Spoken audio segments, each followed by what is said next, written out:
mean, Senator Cates knows the education budget is good or better than anybody in the state. Gary, relative to a Lakota parent who wants to send their kid here, other than the busing, are there any other programs that you're aware of that they would qualify? Okay, thanks. Thank you. That gentleman back there. Yeah, looking at the big picture, which education is a critical part of, our country was founded as a republic because history has proven that democracies don't work. But since we are not following the intent and purpose of the Constitution, limiting government, we have been subverted into a democracy. And democracies always fail, so we need to get back to, for example, the 39th Congress that passed the 14th Amendment, which is what they used to give the federal government, for example, the Department of Education, control of our education system. That's unconstitutional. And when you do things that are unconstitutional, well, that is the color of law. That is merely an edict. That is not the law.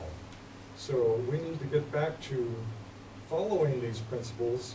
And also, our federal government is so out of control with spending, we cannot control it.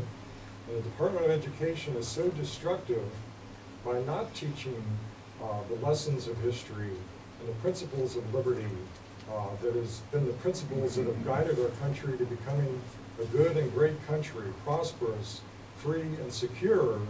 This is why we have, what has led to all these social and economic problems. We need to restore this education, which the students have been miseducated, and that's why we have these problems. We need to restore this knowledge. I think you know, when you look at what happens when kids don't receive the education they should, they have a higher likelihood of being incarcerated. They have a higher likelihood of enrolling in Medicaid. They have lower lifetime incomes. And for the kids who they think are educated or well, end up going into higher education institutions, not only need to be remediated there, some studies show kids get dumber in higher education. Right. It's the problem. It's like Reagan said, it's the socialist government is the problem, not the solution. Yeah, no, I mean, education is the answer to all of this. I mean, kids are coming out of school mal-educated, or in some cases, miseducated. And a lot of that, I believe, is a result of the fact that our public schools, some of them have no incentive to change the way they do things. Because kids essentially have to go there unless they have either the money to move to a neighborhood with a better school or some type of option. But there's also the inverse of that, which I find ironic in this whole process. Same situation, I work at a small Christian school. I put my kids through private Catholic schooling, several $100,000 at this point. And I find it ironic that the state and the feds, which oppress what we teach our kids and have resulted in our social problems, are the very state that we ask to rate our local public school system. Oh, please, please, what do you think of us? I don't care what you think. I want to be able to teach my kid about God, about the real history of the country, not what the state tells me the curriculum is. And then gives me a grade for it. I was in Washington, D.C. recently for a conference, and I heard Secretary Duncan of Education talk. Notably, during the 2008 campaign, President Obama said, look, we're going to do whatever works in education. We're going to look at what's out there, what works. We're going to keep our eyes and ears open. Okay? One of the first things the President did was end the D.C. voucher program. This is a program that is giving vouchers to low-income students, primarily African-American students, at 1/3 to half the cost that was spent on them in their traditional public schools. What we found from this program is that kids, on average, perform as equal as the kids who didn't receive vouchers. Okay, so there's no real positive effects to the program, no real negative effects to the program. Notably, again, it was done with 1/3 or half the cost. However, what we do find is that they have a graduation rate that is 12 points higher than the kids in traditional public schools. So I say all this because I was in D.C. for this conference. Somebody brought this up to Secretary Duncan. They said, sir, are you finally going to consider these options where kids could go get a valuable education outside of the public sector? He goes, hey, you know, I've talked to folks in the Catholic community. I said, you know, we'd love to work with you. If you want to come on board and convert to a public school, we will work with you. I thought, buddy, who do you think you are? Who do you think you are? The great thing about the school choice movement is it's fun. You know, I just remember in my first term in the legislature, you know, you had all the parents, and it was like a mini UN. You had the Muslim school next to the Orthodox Jewish school, next to the Christian school, next to the, you know, the wealthy school, next to the poor school, next to the school that's, you know, all police officers and firemen's kids and police. I mean, and they're all just singing in one voice as far as wanting to protect the right of choice. And so it is something that's great, and it unifies us, and you know, that's why I'm such a strong supporter of it. Right. The gentleman had a hand down, then we'll come back to you, sir. You know, I'd like to see school choice available for every kid in the state of Ohio. But I see a huge problem. And how do we pay for that? Because we have hundreds of thousands of kids in private schools already, so maybe one of our legislators could tell us, or if we made school choice available to all the children in the state of Ohio, how would, I mean, obviously you could pay for it for those that can leave public schools, but how do you pay for all those who are already in private schools? Okay, a couple of things I'm paying for. First, you got, as Pete said, you got to eliminate collective bargaining. I mean, you know, where you can't be a slave to, you can't start the day by saying, screw education, you know, what was the quote from the NEA director, I'll worry about kids when they start paying dues. Yeah. So, I mean, I didn't say he, but, you know, so you got to do that. When you start, as Pete also said, you got to fund kids, not school districts. When a school district loses, you know, hundreds and hundreds of students a year and still receives the same guaranteed amount, that's why you're getting Cleveland Public Schools climbing up over $18,000 per pupil. You know, they're getting a flat funding, they're getting the same revenue stream as less kids, so that their cost per pupil is higher. When you talk about that whole electronic clearinghouse thing, we can do that for under $400 a kid. We spend over $200 a kid on books. My question is, why? I mean, you know, so we can take $200 of it, and then we spend well over $200 per student in different types of electronic media, you know, those kind of things right now, training and that kind of stuff. So we can divert dollars already existing in the education budget to that program. We won't need textbooks anymore. You know, you can give each kid a device and a Wi-Fi internet connection. You know, and you know, I'm working with Dell and you know, Apple and a number of different device providers, along with AT&T and a lot of wireless providers. And we can get this done. Yeah, to answer your question, conservatively, to pay for all the children in private school, about $2 billion. If you want a cost associated with the kids that are in private school. We're facing, if you talk to anybody at clubs, they'll say it's an $8 billion deficit. I disagree with that, because I think we're close to $10 to $11 billion, because there's a lot of things that haven't been paid. The debt service for the federal unemployment, which is about $750,000 of interest that we have to pay. There's monies that we didn't pay in last buy-in budget that carried over this year, so we got some monies that we got to take care of. So we're looking at close to $10 billion. So we have some tough issues. And the senator's here, and he can correct me if I'm wrong, but I think our budget for education is 29%, 30% of our budget. So we have to cut something. So what are we going to cut? We can't keep education on the table like we've done in the past, which we need to educate our children. But how do we do that? And that gets back to ideas, collective bargaining format, other things that we have to make, school choice, making vouchers available.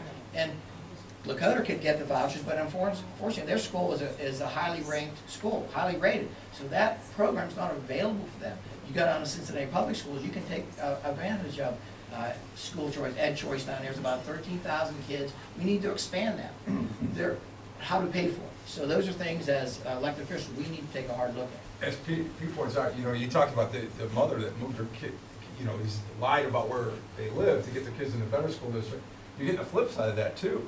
You got parents that are lying that they say that they live in Cincinnati, so they get a voucher to get the kids out of there, and that is, some of that is going. I mean, you know, it's always been going. Get an apartment down in Cincinnati, just get a voucher and bring my kids out here. Yeah. I still have this address. I just changed my domicile.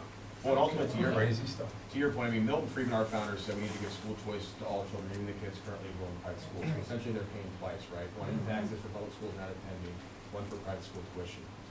Admittedly, in tough times like these, to have a school choice program large enough to do that, I'm just going to be honest, it would have to be incremental.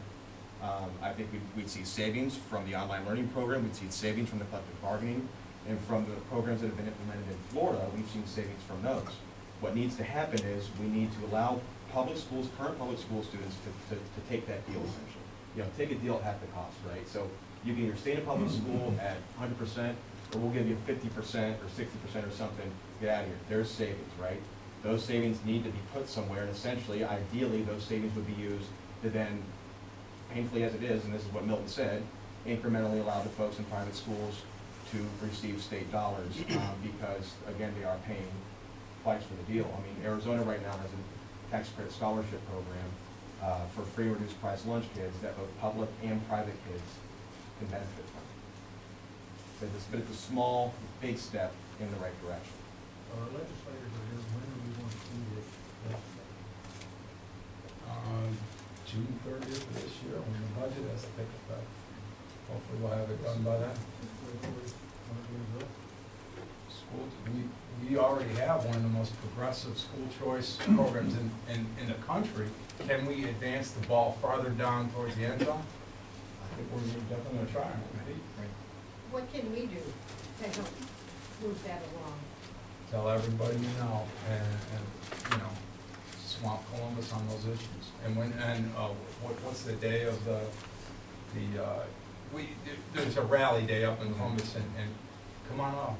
We'd love to have you. When is it? When's Well, it? we won't know, the new governor, he has to March 15th to come up with his budget proposal. We're not gonna know everything he has. There's individuals working in the House and the Senate with the governor on this. We won't know in the House, which dropped to the March 15th, to see what the blueprint is, what his vision is. And it could be a lot of it. It could be collective bargaining reform, could be doing away with the evidence-based model.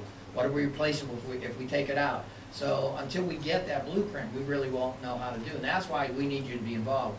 When we have meetings up there, you need to be at the committee meetings. You need to actually be there and weigh in on it. And whether you're a proponent or opponent, at least give us your information or contact somebody to speak on your behalf and let us know your concerns and your issues. How do we know when those committee meetings are? You can contact Pete's website, contact our offices up in Columbus. You can look at the websites or just call our offices. Pete's got a great staffer, my staffer's pretty good, not as good as Pete, but we're training them. And that is really important to show up. I mean, as these gentlemen are identifying it. I mean, I told Jennifer over dinner, sorry for repeating myself, but in New Jersey, they had a school voucher program that they were debating in the Senate committee. And a bunch of kids wanted to come in and watch the vote, right? The union reps won't let the kids take any seats. So the Senate chairman, a Senate Education Committee chairman says, okay, we're moving this thing outside. Move it outside, hundreds, maybe thousands of supporters out there rallying for school choice, making it a lot easier to make the right vote. So showing up is the key. It's a big difference than it's been in the last budgets, because you've got a governor. I believe we've elected a governor last November that gets it. He's a supporter of this. And I think he's going to present a budget when we see the budget on March 15th. They'll have a lot of this stuff already contained in it. So it'll be good for us to just try to improve upon the product. But I think we're going to get a good product to start with. And whereas, when Governor Strickland's first budget, he tried to rip it all out, and we had to put it back in. And as I told you before, we added a few things to it, so we're kind of proud of it. I have a quick question. Speaking from a friend of mine opposes this idea because she feels that she pays school taxes to her district and she doesn't want any of that money going any place other than in her district. How do you handle people who feel that way? Tell her to look at her district's budget. The money flows all over the place. The money's going to textbook companies in Texas. It's flowing. What we're talking about is allowing it to be more directly focused on the education of a child. What does she want the dollars to do specifically in the district? She owns a piece of property and she feels that her property taxes go to her local school. Mm-hmm. So you And build she up a wants great them to local stay school. there. Mhm. She doesn't like the thought of, disappearing into other school districts, I guess. We don't control that. I understand what you're saying. We can't control that tax dollar and where it goes, and that's why we. She's under the impression that her taxes do in fact have property taxes. We do not Do move come back to the local portion right now in Ohio law. The charter schools and vouchers are funded from state dollars, not local dollars. So every dollar that she pays for a local school stays in a local school. Well- I loved it. You want to know the problem with school funding in a nutshell? And these numbers are a couple of years old, but the ratios are accurate. Van Wert local schools, Van Wert County on the Indiana border, spend less than $2,000 per student local, had an effective school system. Not excellent, damn near. So didn't get an A, got a B. $2,000 per student local, they got their state money on top of that, effective school system. Other in the states, east side of Cleveland, Beechwood City Schools spend over $17,000 per student local, got a little state money, a little federal money on top of that, excellent school system. You're gonna tell the people in Beechwood, you're not allowed to spend that much. No. You're gonna tell the people in Van Wert, hey, effective ain't good enough, you gotta spend more. No. Welcome to, not democracy, but a representative republic, and we have a representative republic, and that's the way the local people voted, and we respect their decisions. But that's the problem in Ohio in a nutshell, is we respect each parent and each locality's right to decide. Well, and if I can say one thing, the reason that Milton Friedman proposed the idea of school choice back in 1955 is he said we did three things in education, okay? We require that kids go to school. We collect taxes to pay for that education. And then we have government run the schools. He said, why do we do the third thing? Instead of subsidizing producers, why don't we subsidize consumers? Let's subsidize the students. Let's subsidize something here. Let's subsidize the folks who actually are on the receiving end of this education. And so, I'm just going to say this as respectfully as possible. I would ask your friend, what is more important? Subsidizing a school or subsidizing a student? What is this all about? We don't know. What is this all about? It's about school buildings and public education, or about individual students' education? We don't own Kroger's, but we provide subsidies for people who need help with food. We don't control the delivery methods. I think we've been convinced that our communities go around our schools, and we think that we're funding that Taj Mahal idea, and what's happening inside is not what we're in control of. And that's what you're really funding, is what's inside. And I think that's a misnomer that people think that because their dollar stays locally, that they have any control. Because the mandates on curriculum and everything else, it's a false security. You can say your dollar's there, but you have no control on how that dollar is actually being effectively used to educate the child. This dictates a lot. Yeah, and now right down to what class and what teacher you get, and that's why I love this thing. I mean, like Florida's virtual program, you know, a kid can go take a class, and I'm not sure how the clearinghouse works, but a kid can go take one class, okay? But 1/6 of that child's funding is directed toward that completion, right? I mean, that's critical. I mean, that is choice on the course level. Wish I had that. I went to an event in DC when I used to live in DC, and they had an online learning event on Capitol Hill. They had kids there, K through 12. And I'm watching this thing unfold. I'm watching these kids tell their stories. But I wish I could have had that. I wish I could have learned Russian instead of French. I wish I could have taken a speech class instead of taking some, you know, English class that wasn't really helpful to my skills, which could have taken grammar. That's, you know, choice in the course level is key. Okay, I have a second grader, so I'm just sort of getting started on this whole process, which is very daunting. But we're looking at homeschooling, and I don't know if that's a dirty word when we're talking about school systems, but how does that work with the funding? Is that come into play? Would homeschoolers get any kind of funding set aside for them? In a universal school I don't choice think, environment? I don't think so. Now, when you say homeschooling, is it because, I mean, if you looked at the online schools and these schools? Well, that's funny you should say that, because we just found this, and nobody I talked to knows anything about this. And I even went and talked to some local people, and I said, "Is this a legitimate thing? You're telling me that there is this ECOT and Ohio Virtual Academy that is completely state funded. My child could get a loaner. This is already here. I mean, this is already in existence, and they'll give you your computer, they'll give you your internet, they'll send you your science experiments. Want a good story on this? Listen to this. It is. And listen to this. I was talking with one of the econ teachers. And I said, so what's the coolest thing about being an online teacher versus a bricks and mortar teacher? She goes, I got to tell you the story, Representative.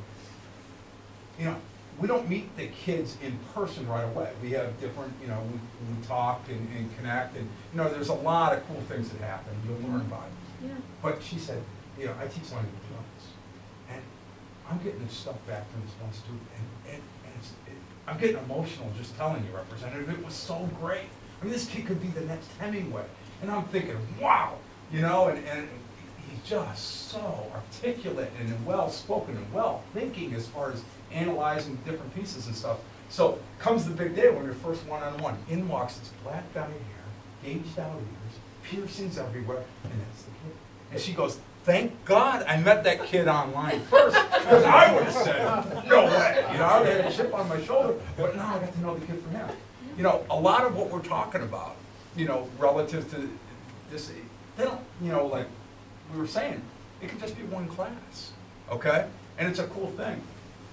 But the great thing about it is it gives that student more options. And the bricks and mortar thing is not the best thing for all the kids all the time. And some kids are going to flourish. Okay, you guys out there, you guys, a lot of you guys were jocks, you were in high school. There was a little pressure on us when we were in school not to be too smart. The other guys on the football team would tease you if you were too smart. A lot of you ladies, very pretty and stuff like that. When you were in school, there was a little peer pressure not to be the smartest one if you wanted to have a date, you know, to the big dance or things like that. Those kind of things went on when we were young, they go on now. The great thing about just a class here and there online, it gives you a chance to just be yourself and express yourself and be a student and just focus on one thing. And a lot of that peer stuff and that peer pressure stuff isn't in that class. That's one of the other reasons we love it. But Well, take a look at that. It's good stuff. I don't know, I ran cross country and that, we didn't have those issues. We have to be smart. They're all smart. But to answer your question, for homeschooler, you have the choice, ultimate choice to educate your child, teach them what you want to teach them, and the curriculum that you want. You have full control over that. But you don't have any resources from the state, and the state's not going to provide any resources. We had about 25,000 students in 2009 that actually are homeschooled. So they get nothing from Right, and I from don't the think, local governments. most homeschool people, I don't think they want to homeschool. I think, most of them that I know, it's mostly because they want their children to outperform what they would be doing in public school. You know, they want them to, you know, and most homeschoolers, they're taking fencing, they're taking Mandarin Chinese, they're, you know, they're spending half their day at the Freedom Center, they're doing things that aren't available. And I taught out of the country for a period of time at a bilingual school in a developing nation, and I still think about this, and I think these kids were outperforming what my child's doing right now in America. Scary. Funny. Yes, sir, and then, Yeah. gentleman in front. The critical part of getting all these things done that we want to do is winning back the people of our country. So that means talking to our friends and neighbors and relatives. And it's like first aid was taught in World War II, was by word of mouth. Just keep spreading the word. And you know, we got email now. You can email people information that you find and just keep passing around and learning and teaching others. This is what it comes down to. Is And you guys are doing it our here, and country. this needs to happen across the state. I mean, share this with your All the friends. representatives. Encourage your friends to hold meetings like this and hold their own Good call. sessions. And, you know, there's a great resource here in Ohio called School Choice Ohio. Chad Aldis, the director of that.